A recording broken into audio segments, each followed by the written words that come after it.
এটি হচ্ছে চর। আমরা এখানে আসছি তরমুজে কাম করবার জন্য।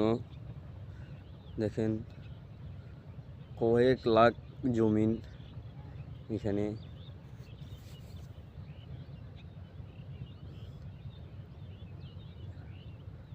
সাদা সাদা যেগুলো দেখতে পাচ্ছেন এগুলো হচ্ছে বগা। এখানে বাদিয়াস আছে, দেখেন আপনাদেরকে আরো জুম করে দেখাচ্ছি।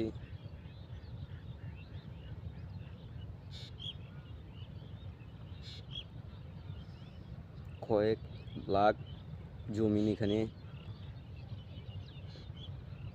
আপনারা দেখতে পাইতেছেন। দেখছেন টংগুলো দেখেন। এটি হচ্ছে আমাদের টং। জুম করে কাছে নিয়ে আসছি, তারপরও দেখা যাইতেছে না।